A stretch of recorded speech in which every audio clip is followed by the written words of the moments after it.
Now to introduce our presenter for tonight's lecture. Erin Greenberg is an ISA board-certified master arborist with a passion for caring for large old specimen trees and planting new trees for diversity and ecological resilience. As Arboretum Manager for Laurel Hill and West Laurel Hill cemeteries, Erin maintains the living landscape of the cemetery's historic grounds, including tree care, shrub maintenance, horticulture, and the curation of the Arboretum's living collection. Erin also volunteers as the state coordinator for the Pennsylvania Champion Tree Program, which we'll be hearing more about tonight. So at this point, I will invite Erin to join us here on Zoom, and I will turn things over to him to get us started. Hi, Erin. Hi, Amy. Thanks so much. Thanks for being with us. Still hear me all right? Everything's loud and clear? Yes, everything's going well. All right, great. Cool. So I'm going to get started here then. Thank you so much for having me as part of the Jenkins Arboretum and Gardens Third Thursday lectures on today, the first day of spring. It was such a gorgeous day outside today. It really felt like spring. And now that things are getting dark and cooling out outside, I'm so happy to see like 50 people here on the call joining me to talk about Pennsylvania's big trees, which is something I'm super passionate about. Before I start the talk, let me introduce you to just these few trees on the first slide here. The tree on the left and on the right is the state champion chinkapin oak, Quercus muhlenbergii, also known as the sacred oak of the Ole Valley, which I'm going to talk about a little bit later in the talk.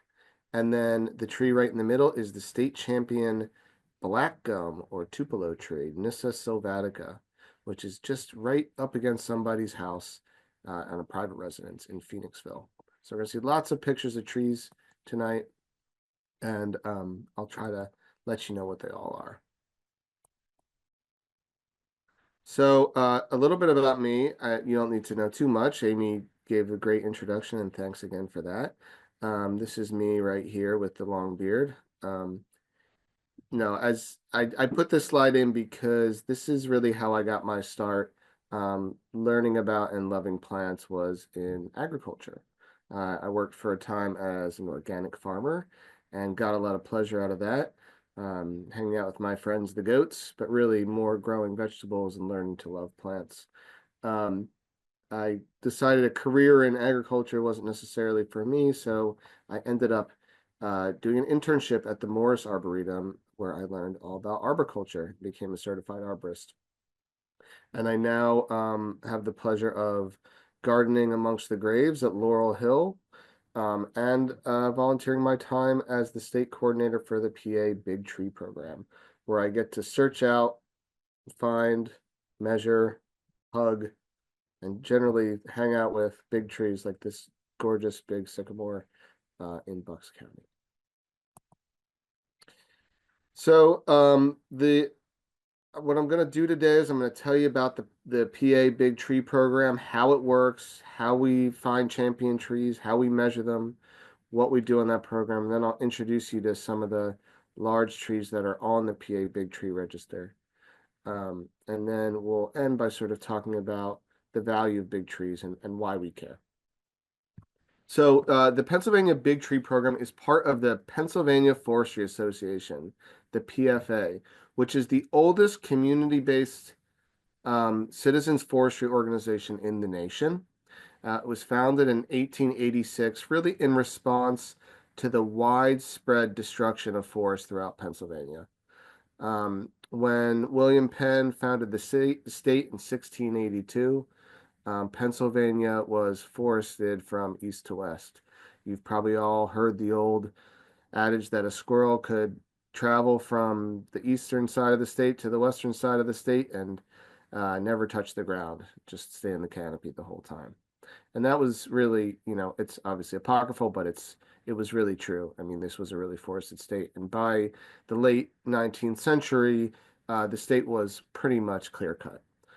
There's almost no old growth forest left in Pennsylvania. There is some, especially in the western part of the state, but most of this state was cut for timber, cleared for agriculture, and really the forests were really destroyed indiscriminately. So in response to that, the Pennsylvania Forest Association was formed with the mission to promote forest stewardship, ensure forest sustainability to benefit all Pennsylvanians now and into the future. So, and I think what really is inspiring to me is this list of people who are involved in the PFA. You have landowners, forest industries, resource professionals, loggers, private citizens, environmental groups, and businesses who care about Pennsylvania's forest resources.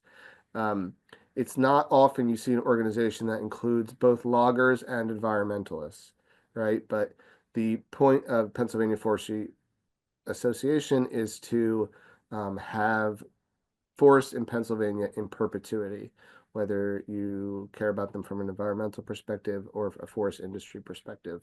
We all care about forests. So there's many programs in the PFA, but the one we're going to talk about mostly today is the Pennsylvania Big Tree Program, otherwise known as the PA Champion Tree Program.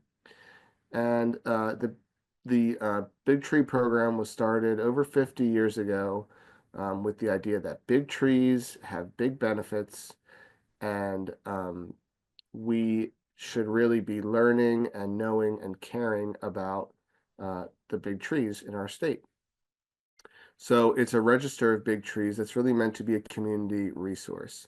And people love their big trees. People nominate trees from all over the state. And here's two groups of people who nominated tulip poplar trees, one in Philadelphia County, one in Lebanon County. And look how happy these people are to be standing next to these big trees and getting them recognized as part of the Pennsylvania Big Tree Program.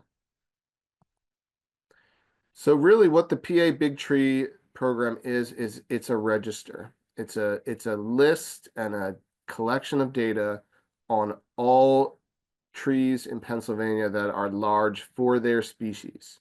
I'll get into this a little bit more, but you don't have to be a giant tree to be on the PA Big Tree Register. You just have to be large for your species. So we have enormous sycamores on this register. We also have, the largest dogwood trees, which are much smaller than the sycamores, but still big for their species. We have about 2,000 trees on the Big Tree Register, and the point of this is to be an asset for the Commonwealth of Pennsylvania and for the citizens of Pennsylvania. This information is available online. It's all free. It's searchable as a list. It's searchable as a map. And you can see all the information about these trees, the county they're in, the species, where they're located, and how many big tree points they have, which we'll get into what that means. So how do we determine the size of these trees? And this is a question I get a lot. Are we talking circumference? Are we talking height? Are we talking canopy spread? And the answer is yes. We're talking about all of these things. So each tree on the big tree list, when it's nominated, gets a point value called a big tree points. And the tree gets 1 point for every inch of circumference, 1 point for every foot of height, and 1/4 of a point for every foot of canopy spread. And the reason that canopy spread counts for less is really we're measuring the two major growth points of a tree, which are the trees grow from their apical point here, their apical meristem, they grow taller and they grow wider. And those are the main points of growth and points of size that we're measuring, but we do also award 1/4 of a point for every foot of canopy spread. So you add all those points together and you get that tree's total big tree points. Here's the state champion Tilia tomentosa, that's silver linden, which is in Lancaster County. So let's talk a little bit about how we measure these trees. First of all, and probably the most important measurement is circumference. When we say circumference at breast height, And that's a forestry standard, and that's used for forestry all throughout the country, and every state program uses this as well as the national program. So breast height is defined as 4.5 feet above grade, and that means mid slope. So if you're measuring a tree and it's on a slope like this, you don't stand up here and you don't stand down here. You stand mid slope, and 4.5 feet above grade. That's where you measure the circumference. And there's always questions about multi-stem trees like this multi-stem sycamore in the picture on the right. And a lot of times people want to measure around the base of the tree, which is tempting because you end up looking like you have a really giant tree. But actually, the correct way is to measure the largest stem, and that's what you report the circumference of. And I know a lot of people say that's not fair. My big tree is so big and beautiful, and if I measure only the largest stem, it doesn't get as many points. And to which I have to say, I'm sorry, but these are the rules. You have to have some standards, and these are the national standards set by the National Champion Program, which measures the largest tree of each species in the nation, and that's what we abide by. Measuring tree height can be one of the trickiest things to measure, and there are a number of different ways to do it. So when we from the program go out to measure, do official measurements of height, we use this tool right here, which is called a laser rangefinder. And what that does is you stand somewhere where you can see the top and the bottom of the tree, and you point the viewfinder at the very top of the tree, and you take a point and it measures that distance, and you point at the bottom of the tree and it measures that distance, and it measures this angle of incidence, and then it gives you the total height of the tree. So this is really the most reliable way to get the height. And when we're really verifying a champion, that's what we use. Excuse me. And that's called the ENS method, or the Eastern Native Tree Society method, really is the standard for using a laser rangefinder. But there's other ways to determine the height of the tree. You can use a clinometer. You can use a tool called an Abney level, which is an old school forestry tool. You can use the stick trick, which I'm not going to totally go into how to do that here, but that's a fun way to measure the height of a tree with kids. You know, it involves pointing a stick at your eye and then pointing it at the tree. So that's really fun to do with kids. And it's actually can be fairly accurate and a fun way to do it, but not nearly as accurate as the laser. And then you can also just get an estimate of the tree, the height of the tree. When most people nominate trees to the PA Big Tree program, they're just getting an estimate. If the tree's growing next to your house, you know your house is 40 feet tall and you know the tree's twice as tall as that, you know, give me an estimate. That's better than nothing. If the tree is really in the running for it to be state champion, then we'll come out and verify the measurement. And just by the way, this is the champion hickory, pignut hickory, which is in Berks County, and a really tall white pine in Lycoming County. Then measuring canopy spread. This is can be one of the easiest things to measure. Essentially, you have one person or cow, it depends, you know, what species you are, probably mostly people on Zoom tonight, stand at this side of the canopy, the other person stand at this side of the canopy, and then you just measure the distance between you, and you're good to go. Or if you know the distance of your stride, you can pace it out and get a good canopy spread measure that way. We do ask people to provide 2 perpendicular measurements of canopy spread, because trees are not always perfectly symmetrical. In fact, a lot of times you can measure one long spread this way and then you measure another spread this way, and it's much shorter. So we take 2 perpendicular measurements and we take the average of those. Excuse me. So anybody in PA or even visiting from out of state can nominate a tree to be a champion tree, or a tree part of the PA Big Tree register, excuse me. You just simply go to pabigtrees.com, you go to the nomination form, and you fill out this form. There's lots of information you can put here that's always helpful, but the most important things are you need to know the species of the tree, you need to take a few measurements, including what we just went over: circumference, height, spread, and really, again, I'll say this again: the height can be an estimate. It's not always easy to measure the height of the tree, but you need to take those measurements. We need to know where the tree is so we can come out and verify those, and ideally some pictures of the tree as well. And that's pretty much it. Input that information and submit it, and we'll go and look at the nomination and determine whether it's big enough to get on the PA Big Tree Register. So once we get a nomination, either myself or a group of dedicated volunteers will go out and verify it. On the left here is Glenn Eck, who's a volunteer who helps me out with Montgomery County, and he's measuring a sourwood tree at Rose Hill Cemetery in Ambler. And this is Rick Anderer from Lebanon County, who does Lebanon, York, and Lancaster County, measuring a really huge sycamore. So these guys are myself. As we're able, we're all volunteer organization. As we're able, we go out, we take measurements to verify. We verify the species.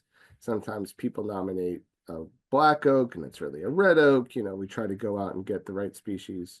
And this is all done by volunteers. There's not a single paid person working on this program. So what trees can actually make it onto the PA Big Tree Register? I get this question a lot. Is it only native trees? Is it only native and naturalized trees? Each state does this a little bit differently, including the national program. They do native trees and some very common non-native trees. If the PA Big Tree program, will take whatever. The point here is to get data on these trees, and we're not going to be native plant exclusive. There's a lot of public gardens in Pennsylvania, especially Southeast PA, that have a lot of interesting trees from around the world, and we include those as well. We even include certain form cultivars of trees as state champions. And the reason we do that is because, for example, we have the state champion weeping European beech, which is this tree on the left, which is at West Laurel Hill, where I work, actually. It's the state champion weeping beech. And the state champion European beech, straight species European beech on the right. And these are different varieties of the same species, but they have very different forms. And comparing them to each other just doesn't quite feel right. So we have certain cultivars like weeping forms, columnar forms, things like that, that get their own champion trees and their own big tree category, so to speak. We'll accept multi-stem trees, as I said, but they do need to be measured properly, ideally around the largest stem, unless all the stems are fused together, in which case, we just do our best. For certain species, we do have what's called the large canopy cutoff, meaning we will only take tree nominations over a certain point value. So for example, I'll go over some of the biggest trees on the list, but some of the most common trees on the list are sycamores and white oaks.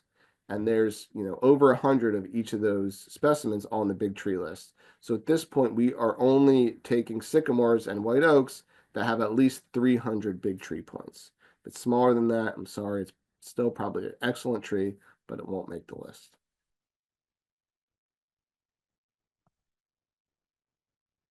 And a big part of what we do what I do managing the program and what the volunteers help me with is just maintaining this database. A lot of people have, like I said, this program's been going on for over 50 years. So there's 2,000 entries that some of them may not have been measured for 5 or 10 or 20 or 40 years. And we try to work really hard to keep those measurements and keep those submissions updated. Our goal is to have everything remeasured and updated every 10 years. Because sometimes you'll go back to measure a tree, the tree's not even there anymore. It needs to be retired from the list. Trees grow, they die, they get retired from this list. And we don't delete them because we want to keep that data on the back end, but they don't show up publicly on the website anymore. So we're constantly working with this database to update measurements, to verify submissions, and to sometimes retire trees. Couple really cool trees on this page, a really big white oak in Berks County, and this is a tulip poplar in Philadelphia on Mount Pleasant Avenue that somebody nominated, and sure enough, I drove past and it was just massive, and it's made it to the top 5 tulip poplars in the state. All right, so what are the largest trees in Pennsylvania? Far and away, PA's biggest winner in terms of big trees are sycamores, Platanus occidentalis, our native plane tree. And this tree on this slide is the largest tree in Pennsylvania. So this is the tree that has the most big tree points at 520 points. It is just a massive tree. It's known as the Kimberton sycamore. It's in Kimberton, Chester County. It is over 30 feet in circumference and 120 feet tall with a 120-foot spread. Just a huge honker of a tree. As you can see, this picture of me standing next to it, and look how happy I am. As somebody who's passionate about big trees, getting to visit something like this is really, really special. So, there's a lot of reasons why there's so many big sycamores in Pennsylvania. One of them is that they are fast growing. In a mere 200-300 years they can get to this size. They love to grow near water. When they do, they grow even faster. Were not the most valued lumber tree, so sometimes they were spared for that reason, and they often will grow on steep stream banks in difficult locations to timber. But they also have a long history of use in conjunction with human beings in this country. Not only Native Americans who revered them, but settler colonists who would plant sycamores on the southwest corner of their homes. And you can see that in an example next to this historic 18th century home here. And the reason that was because they're great shade trees in the summer. So in the times before heating and air conditioning, they would provide excellent shade for homes and buildings and mills and things of that nature.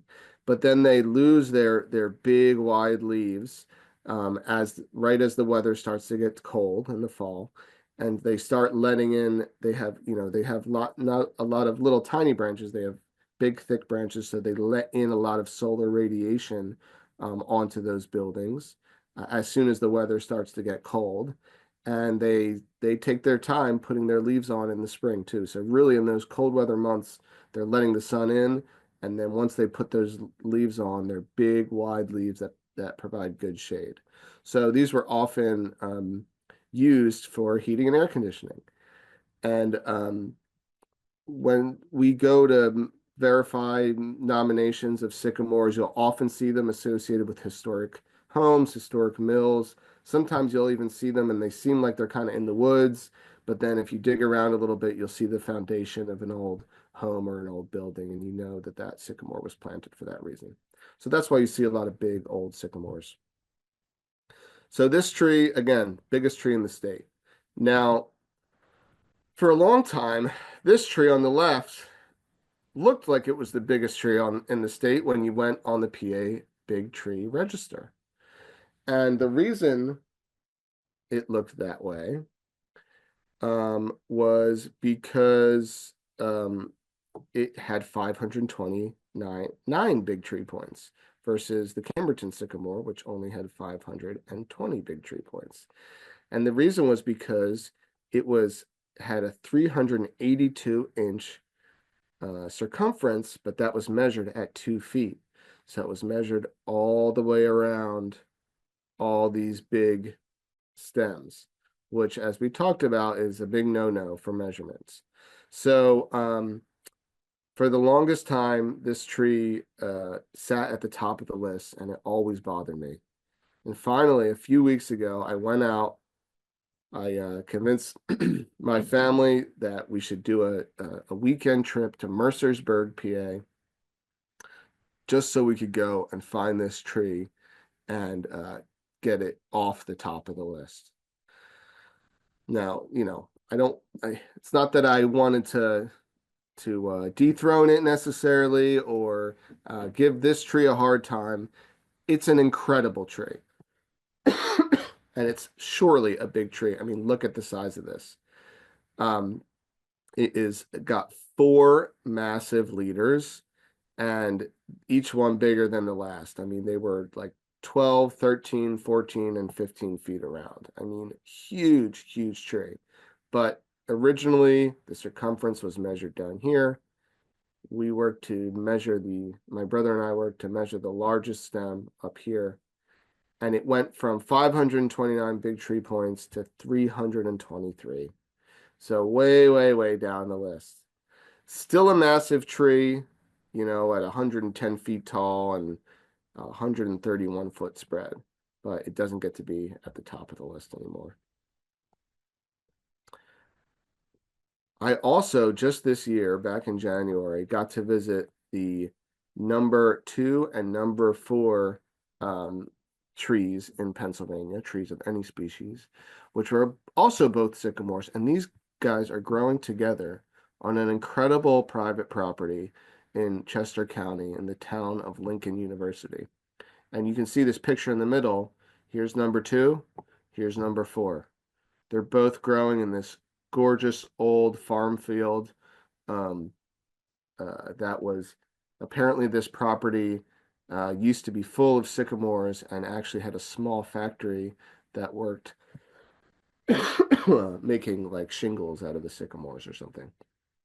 But these are two just massive trees. I mean, remember, the biggest one in PA is 520 points. This one here is 503. It's, nearly 30 feet around, 113 feet tall, 114 feet tall, and they're both have these massive, massive spreads. And it was so cool to meet the homeowner here, and who just was a lovely woman who loved her trees, and get to measure these and experience these incredible big sycamores. Another native tree that is highly represented on our PA big tree list is tulip poplars, Myriodendron tulipifera. And the state champion is an incredible tree at Tyler Arboretum. And when I say at Tyler Arboretum, it is not inside the fence of the Arboretum. This tree is growing between the fence and the road. Right near the entrance to the Arboretum, and you would never know it's there when you're in the gardens, but whoops. But it is the most incredibly massive tulip poplar you'll ever want to see. And tulip poplars, even more than sycamores, can reach just incredible heights. So here's number 1. Number 2 is in the woods at Swarthmore College, 161 feet tall. And the tallest tulip poplar in PA is at Longwood Gardens in their woods, and that is 164 feet tall. So not only is that the tallest tulip poplar in Pennsylvania, that's the tallest, that is the tallest hardwood tree anywhere in the northeast United States. Trees just don't get that tall around here. It's not like the West Coast, but this one is incredible at 164 feet. White oaks, as I mentioned, are also heavily represented on the PA Big Tree program. This white oak here on the left, in the left sort of three groups of pictures here, was an amazing, super old white oak that was called the Great Oak of London Grove. And unfortunately, this tree came down in 2023. And this long-time state champion white oak was no more. People were very sad about losing this tree. But then the state champion status passed to this cool oak called Anna's Oak at Thomas P. Bentley Preserve near Warwick Furnace, also in Chester County. But then in 2024, we lost that one too. I don't know what's going on with these white oaks, but we keep getting whole tree loss. So now the state champion white oak is at Wernersville State Hospital in Wernersville, which is Berks County, I believe. And we I have not seen this tree. I have not been out there to visit it, but I'm looking forward to doing so. And yeah, that's the thing with these state champions, is that they fall and then a new champion is crowned. There are many, many other oaks in the PA Big Tree list as well. For a long time, the largest oak in Pennsylvania was the champion black oak at Ridley Creek State Park, which was an incredible old growth tree. Unfortunately, that tree is now gone as well, which leaves the largest oak status as a two-way tie between a red oak in Delaware County and a bur oak in Lancaster County, which both have 395 points.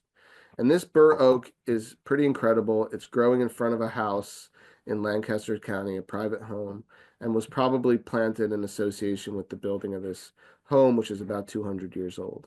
And it's just an incredibly massive tree.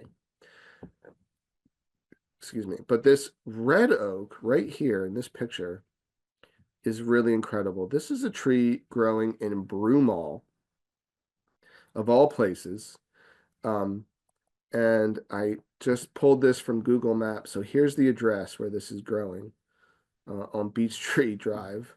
But this is the house, and behind this house, for whatever reason, there's a small sort of triangle of remnant old growth woods that parts of it must have never been logged, because these trees have significant old growth characteristics. They've got old bark at the base. They're knobby and sinuous, which is a sign of old growth trees. And in there are these massive beech trees and the state champion red oak, an incredible 127 feet tall.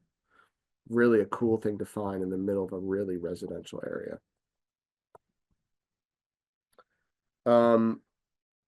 In terms of non-native trees, by far the largest one represented on the PA Big Tree list is ginkgo biloba. And these trees just, again, they grow rapidly. They live for a long time. Nothing bothers them. They don't get pests and diseases. They don't die unless they're really abused. And for a long time, the state champion ginkgo has sort of vacillated back and forth between Lancaster Cemetery, which is right in the middle of downtown Lancaster, and another tree at Tyler Arboretum. And it seems like whichever one of these was measured most recently becomes the champion. So I measured this one in Lancaster a few years ago, and the one in Tyler hasn't been measured in 7 or 8 years. So right now, this is the state champion, but they really could be considered co-champions. And there's a ton of huge ginkgos on the PA Big Tree list. We have one at Laurel Hill East that is just enormous, and that's only number 4. So now, like I mentioned, some of these trees on this list are just incredible for their species. I mean, what's it called? Eastern redbud, Cercis canadensis, with a trunk like this is a really impressive thing. Or how about the state champion paper bark maple at Morris Arboretum? This is one of the first paperbark maples that was ever planted in this country from seed that was brought into Arnold Arboretum. So yeah, of course it's the biggest. Or look at the size of this hawthorn, Crataegus punctata, out in Cumberland County. Some of these places where they have really old woods, they've got these crazy big twisty hawthorns. So very, very cool to see. And as I mentioned, out in Western PA, there are still some remnant old growth forests. So, and out there, what you have in Pennsylvania's old growth climax forests are a mixed white pine hemlock forest. Okay, so PA's old growth giants are really all pines and hemlocks. And they're not easy things to measure, nor are they easy things to get pictures of. As you can see here, this is the state champion white pine out in McKean County, and you couldn't even, they had to paste two pictures together and they couldn't get the thing in one frame. Now maybe with smartphones now we'd be able to get a better picture, but the point is, these are in deep woods and they're hard to photograph. This one obviously is in decline, but it's just a massive white pine. And these old white pines can get to incredible heights. Here's the number 2 white pine, and that is 161 feet tall. And the tallest white pine in Cook Forest State Park, I unfortunately don't have a picture of it, which is very disappointing, but it's 171 feet tall. And that's the tallest tree of any species in Pennsylvania. The other really big old growth giant tree in PA is our eastern hemlock, um, or Canada hemlock, Tsuga canadensis. And they can just reach massive sizes in these old growth forests in eastern PA, especially in Cook Forest State Park. So here's well, technically has the most big tree points, state champion, although you can see this is a double leader tree with 2 fused leaders, so it was measured around the base of both of these leaders, which doesn't really count. This probably is technically the state champion. Regardless, they're both massive trees and really impressive specimens. And how cool to have some old growth forest left. And the tallest tree, the tallest hemlock in these old growth forests is this one here in Cook Forest State Park at 148 feet tall. And you can't get at an angle to measure the height of these trees accurately. So this is a climber actually heading up the tree, and they'll drop a tape measure down to actually measure its height. Mm.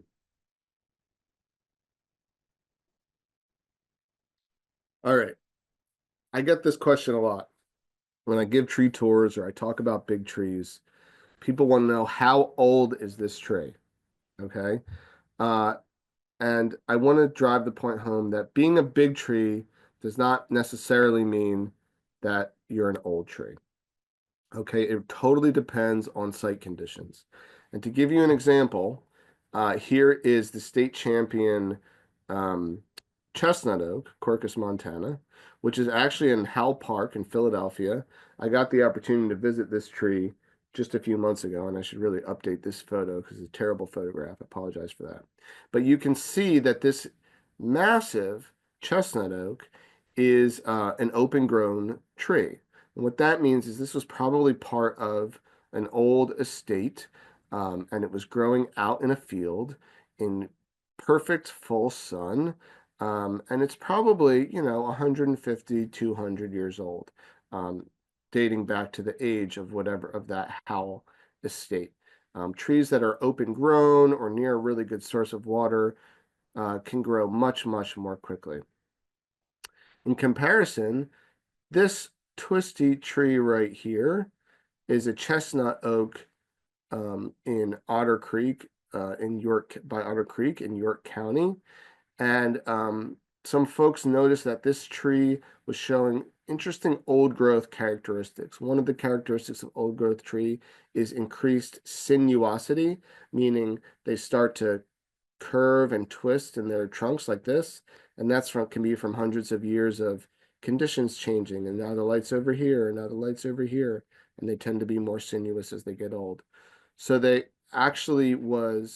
tree was actually cored and aged to 443 years old. And that's about a 12, 14-inch diameter tree. So that's just to drive the point home that size doesn't necessarily correspond with age. You can have a really big tree that is 150 years old, and you can have a really small tree that's 450 years old. And it totally depends on the conditions in which they're grown. So this tree's been growing in the shade for 453 years, and this tree has been growing in better conditions, so it got much bigger. There are these sophisticated techniques we can use for aging. You can take cores out of a tree using an increment borer, which everyone always asks, doesn't that hurt the tree? And, it is a wound in the tree, but I say it's much smaller than any pruning cut you would ever do on a big mature tree, and really has never been shown to significantly affect the health of a tree. But you can extract this sort of pencil thin core out of the tree and then count the rings. For the most part, though, when we're thinking about tree age, we're estimating. Now, Pennsylvania does have a really cool history of trying to identify and determine really old trees. And it's worth mentioning these two books right here, which were called the Penn's Woods books. So the first one was released in 1932 for the bicentennial, I think is the right word, the 250th anniversary of William Penn founding the state in 1682. And the point was they put the word out throughout the state in 1932 for everyone to find trees that they thought had been growing since the time of William Penn founding the state in 1682. So trees at that time that were at least 250 years old. And this book was re-released in 1982 with the same idea. Let's see if what trees are at least 300 years old in 1982, and have been here since William Penn founded Pennsylvania. So it was a really interesting program in 1982 to try to go back to this 1932 book and see which trees are still there, and to also nominate new trees. And these people were really using the best scientific methods they had to determine the age of the tree based on growth patterns and where they were growing and historical documents and things of that nature. But they really were, for the most part, estimates. Still really great resources of where big old trees are in the state. And this was 1932, 1982, and hopefully someone will do this again in 2032. If you're interested, I'm trying to put a committee together. So one of the things I love to do is go to try to find these trees from the 1982 and 1932 book. And it can be really fun to try to find these. This is the Strode Oak in Chester County. And here's a picture of it from 1982 from the book.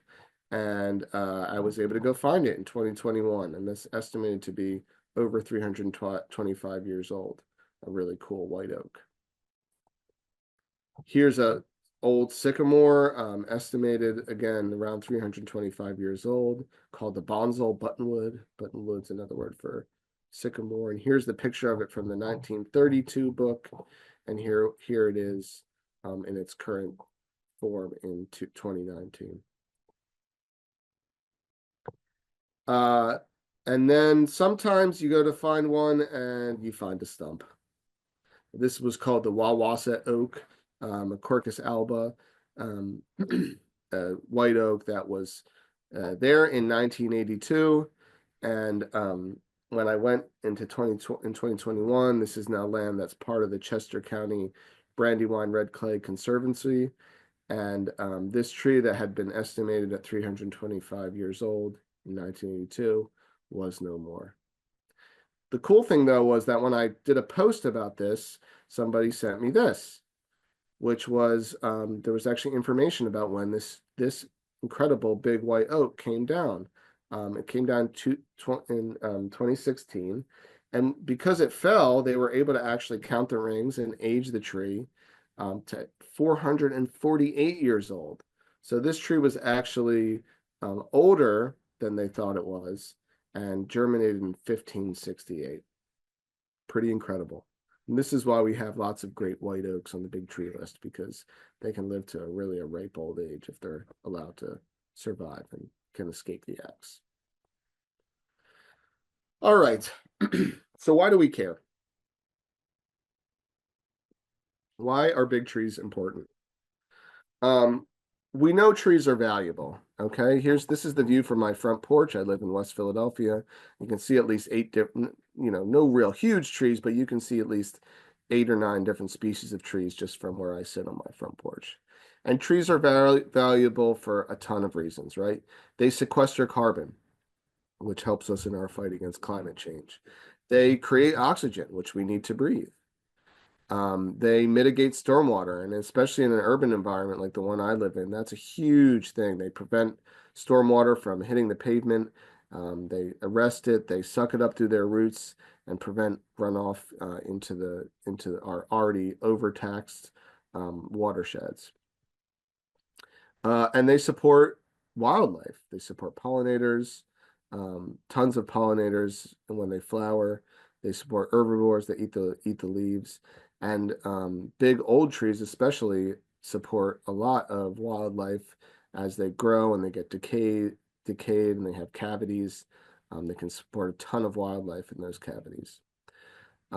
Big trees and trees in general support our mental and physical health. Having trees in your environment has been shown to lower everything from incidences of cardiovascular disease to severe depression. There's that landmark study that was done in the 80s that showed a view of a tree of a hospital window for recovering patients after surgery increased significantly their rate of recovery over folks who just had a view of a parking lot or a brick wall. So they're incredibly valuable for our mental health and physical health. And of course, they provide shade. We saw the example of the sycamores providing heating and air conditioning, and we still get a huge amount of energy benefits from having trees in our environment. I always like to mention this study. This was a really interesting study done by a fellow intern of mine from Morris, Corey Bassett, as her graduate study when she was at UPenn. She did a study on the environmental benefits of trees on UPenn's campus. And she was looking specifically at this area, which was called Shoemaker Green. And Penn was in the process of redesigning this area. And there were 6 mature London plane trees here that they were considering removing.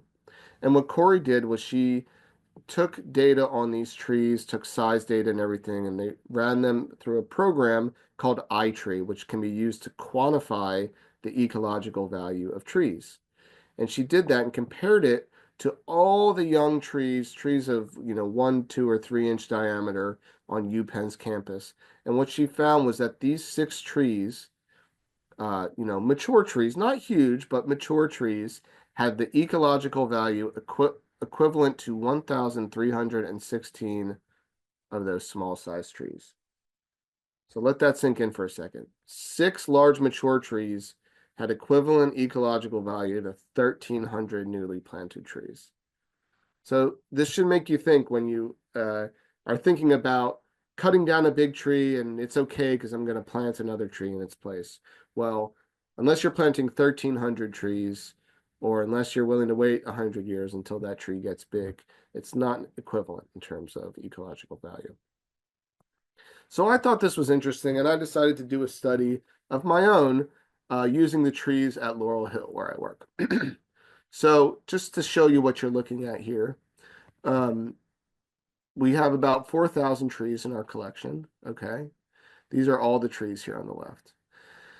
And those 4,000 trees sequester almost 1 million pounds of carbon dioxide a year. They mitigate 13 million gallons of stormwater. Here's the kilowatt hours of potential energy benefits they create. And here are the air quality benefits. And this is potential property value benefits of those trees as well. And over here, I've removed small trees. So any tree that is 4 inches in diameter or less was removed from the equation. And what do you get? You get about 2,500 trees, which is 63% of our collection. So 63% of our trees are big trees, meaning 5 inches in diameter or more. But these 63% of trees encompass 99% of carbon dioxide sequestered, 98% of energy savings, 98% of pollutants taken out of the atmosphere, and 98% of the total ecological value of these trees is encompassed in the big trees, even though it's only 63% of the trees we have. So those are pretty powerful numbers, I think. And I expanded that out more, okay? So here you have trees 5 inch in diameter or greater. This is what we just saw. It's 63% of our, 63% of our population, but 98% of the benefits. If you keep going and take out smaller trees, here are trees that are 10 inches or greater. It's only half of the trees in our collection, but it's still 95% of the benefits. And on and on and on. And what you see here is that the largest trees we have represent only 3% of our collection. It's only 114 trees that are bigger, are 50 inches in diameter or more, but their benefits are huge, and they come out to about $330 per tree. And I wouldn't get too fixated on the dollar amount. The point of the matter is that it's a way to quantify these values, okay? Versus the smallest trees, the 1 to 4 inch trees, there's 1,000 of them, okay? So it's, 37% of the population, 1,000 trees, and their ecological benefit is only equal to about $6 per tree, which means that these large historic veteran trees have 53 times the ecological benefits per tree compared to the smallest trees. So all of which is to say these big trees have really, really immense ecological value. And big trees also have cultural value, okay? Trees tell a story. They inspire us. They connect us with the history of a place, and they connect us with the nature of a place. These pictures are all from that tree that I showed on the very first slide, which is the sacred oak of the Ole Valley. Okay, this champion chinkapin oak is estimated to be over 500 years old. And this is a tree that was sacred to the native Lenape Indians. It was sacred to everyone who has lived on this land since then. You can see these two pictures here are from the Penn's Woods book. So here's in 1932, a woman and her small child, sitting peacefully in the shade of this tree. And here's a Boy Scout group that did a project for the sacred oak in the 80s. People for centuries have gathered around this tree and have been drawn to it. And it tells a story of the history of this place in the Ole Valley. So that's another really significant thing that big trees do. And with that, I think I'm wrapped up. So, and that's, I think, okay timing. So I'm happy to take questions. I'll leave this page up. Please check out pabigtrees.com. Send me an email if you want to talk more about big trees. I'm happy to share this presentation. But you can go to the website. You can nominate trees. I'm always looking for more volunteers who are knowledgeable about trees to go out and measure and verify things. And also check out Laurel Hill and come visit me at the Arboretum. And I do, I've got flowering tree tours coming up if you want to come on one of my tree tours. And with that, Amy, I'm happy to take some questions. Awesome. Thank you so much, Aaron. I've honestly been wondering for many years how the Big Tree program works. So thank you for explaining it so well and being with us tonight. Yeah. All right. So the first question that's here, and hopefully others can share their questions as we're chatting. Do you know anything about the, in parentheses, state champion with a question mark, swamp white oak at Bald Eagle State Park? Um, only what I see from the PA Big Trees website. I have not visited this tree, but it's supposed to be an incredible tree. Mm, I don't think it's the state champion anymore. Um, okay.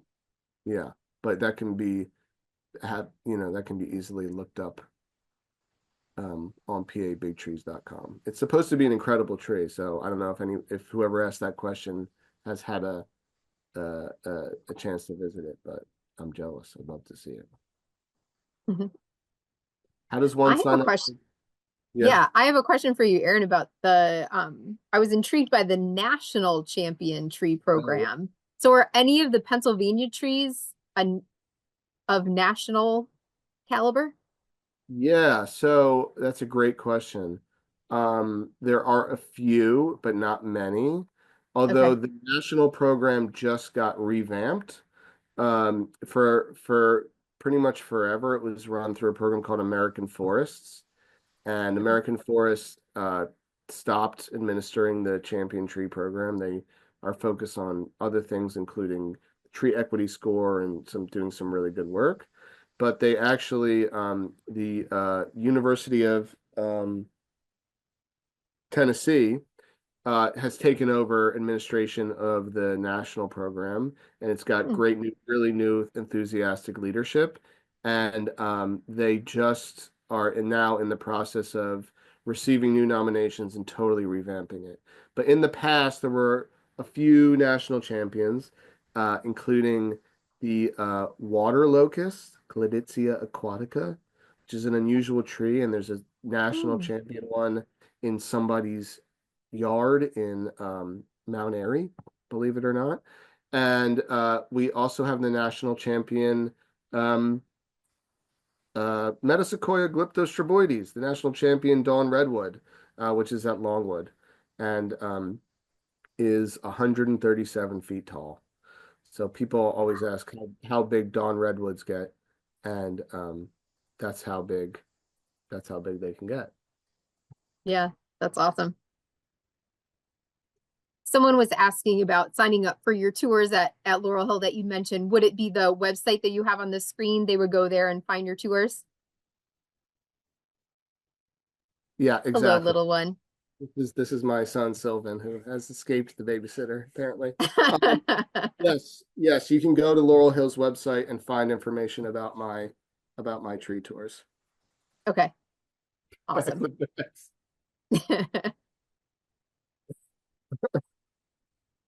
Um, oh, There we uh, go. yeah. And I've got two tours. I'll just mention I've got two spring tours coming up in April. And also I'm leading a program that's like a tree walk and meditation program Hmm. in coming up next weekend, the last Oh, weekend of great. All right, we have one other question that came in. It says, are there genetic differences in the big trees versus others of their type that don't get as big or live as long? Is there a debate about long-lived trees similar to the nature versus nurture debate in humans? Yeah, I mean, there are certainly there are certainly um, trees that may be genetically predisposed to live longer or to grow bigger.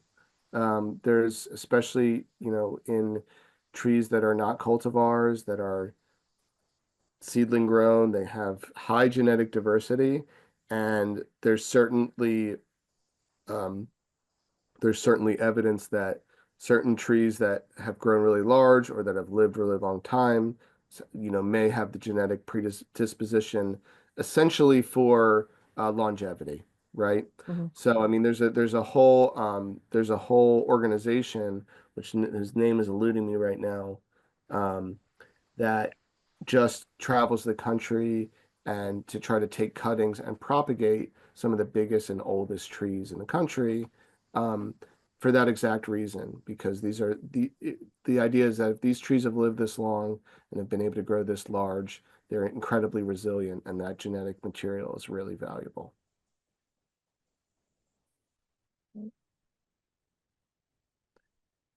This question is, why are so many of the big oak trees getting diseases and falling down?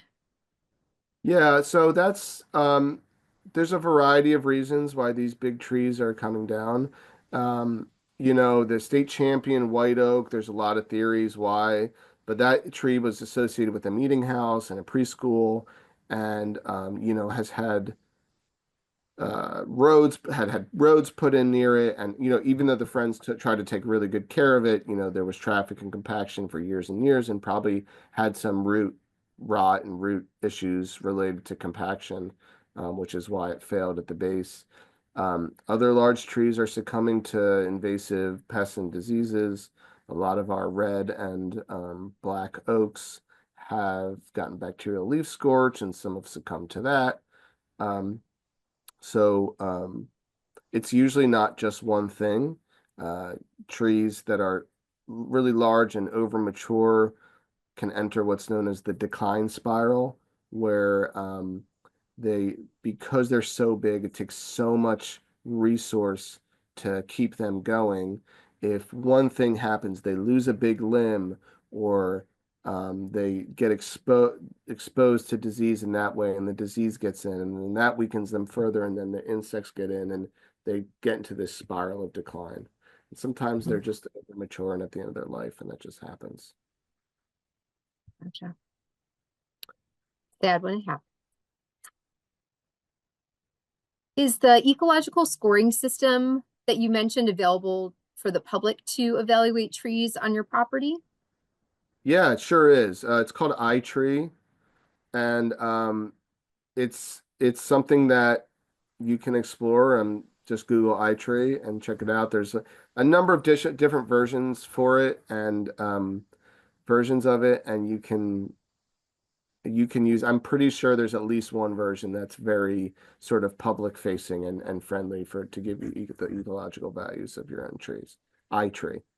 Yeah. Okay, great. I'll definitely include that one in the resources. Cool. How do we best protect our big trees? Or is oh, or is this a good topic for another talk? I'll happily have you answer that Yeah. though. Yeah, no, it's a great question. And it is, I do a whole talk on sort of like that goes more into the benefits of big trees and sort of what we can do to protect them and keep them alive. Um, there's a number of ways to answer that. First and foremost, if you are lucky enough to have a big tree on your property, um, the best thing you can do for it is to take care of the soil around it. So don't uh, don't have turf under there that you have to mow all the time. Um, Put mulch around it. Let the leaves lie around it. We do at the cemetery. We do a lot with leaf mulch, or wood chips or triple gum mulch. Any organic material you can surround your big tree with is going to help that root zone retain moisture. It's going to limit compaction. It's going to add organic material to the soil, and it's going to help that tree's natural immune system be as strong as it can be. So if there's already been a lot of compaction, you can hire an arborist to come in with an air spade and decompact and add some compost in. But the best thing you can do for your tree is to is to take care of the soil under that tree. And then on top of that, there's many other things you can do. There's restorative pruning and reduction pruning. There's cabling and bracing to protect overextended and long limbs. I'd recommend working with a reputable arborist who is not going to try to sell you a tree removal, but who will work with you to be invested in maintaining your big trees. There's also, if you're talking about just tree protection in general, there's a lot of local ordinances and tree protection programs that municipalities have now as well. Hmm. So that's the short answer.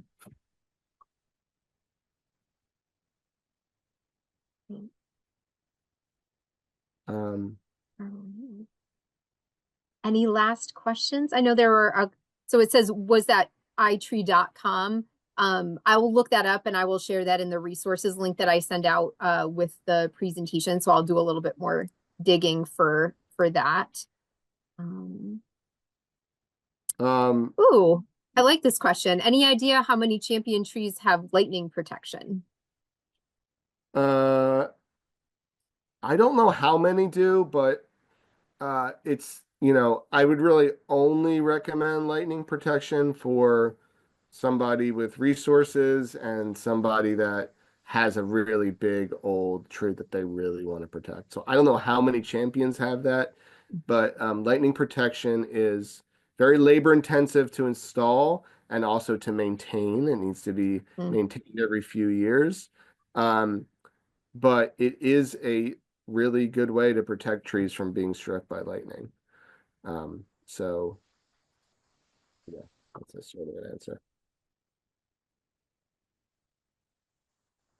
All right. Any last? Oh, I think there's none, and then one pops up. This is a great ending one. Thank you for this, Jerry. Which big tree is your absolute favorite and the one you think of when you talk about big trees? That's a tough one. Yeah, picking Um, favorites at the end. I know, right? Well, I would say, I'll say it's a three-way tie. Okay. So this tree right here, this is the state champion Nissa is one of my absolute favorites. It's just a really cool tree. Just look at the crazy, talk about sinuosity. I mean, like this tree is just, you would never know that's a black gum. It's a crazy cool tree. The Mm. sacred oak, I think, is another one, which is these two pictures. Um, just it's you can palpably feel the power of that tree when you're around it. That's why I'm giving it a hug in this picture. And I think probably the Kimberton sycamore is also got to be in there because it's just the biggest. The tree was insane. Yeah. Yeah. My goodness. Yeah. It's got to be such a cool feeling to the anticipation if you haven't met that tree before, right? Like going and finding it and It's so wow. fun. Big Yeah. tree is like it's like my favorite thing to do. So cool. Well, Erin, thank you so much again for being with us tonight and sharing all this awesome information, Yeah. getting us raring to go here in spring and as we're leading up to Arbor Day in about a month. So thank you again, and thank you everyone who is still with us out there. And hopefully you'll make it next month. We do third Thursday lectures every third Thursday of the month. So join us for more wonderful topics. All right. All right. Thanks again, Erin. Good night, Thanks, Amy. everybody.